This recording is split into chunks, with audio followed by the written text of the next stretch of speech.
अजमेर राजस्थान का एक प्रमुख ऐतिहासिक शहर है।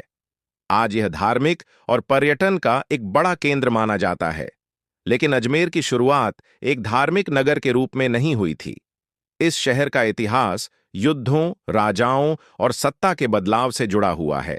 अजमेर की स्थापना लगभग 7वीं शताब्दी में राजा अजयपाल चौहान ने की थी। उन्होंने इस नगर का नाम अजयमेरु रखा, जिसका अर्थ होता है अजय का पर्वत। समय के साथ अजयमेरु का नाम बदलकर अजमेर हो गया। राजा अजयपाल ने अजमेर को इसलिए बसाया क्योंकि यह अरावली पर्वतमाला के बीच स्थित था। यह स्थान प्राकृतिक रूप से सुरक्षित था और यहां से आसपास के क्षेत्रों पर आसानी से नजर रखी जा सकती थी। इसी कारण अजमेर एक मजबूत राजधानी के रूप में विकसित हुआ। अजमेर को चौहान वंश की राजधानी बनाया गया।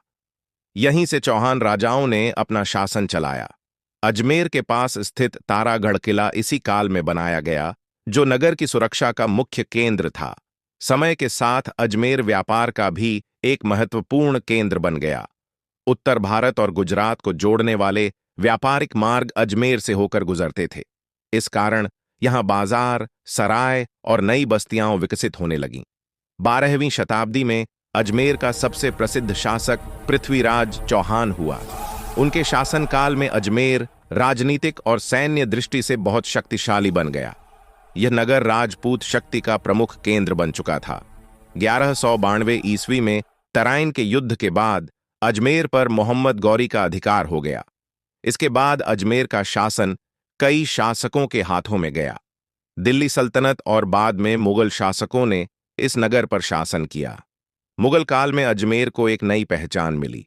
यहां स्थित ख्वाजा मोइनुद्दीन चिश्ती की दरगाह के कारण अजमेर एक बड़ा धार्मिक केंद्र बन गया।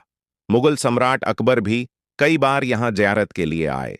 ब्रिटिश शासन के दौरान अजमेर एक अलग प्रशासनिक क्षेत्र बना। रेलवे और सड़कों के विकास के साथ यह नगर धीरे धीरे एक आधुनिक शहर के रूप में विकसित होने लगा।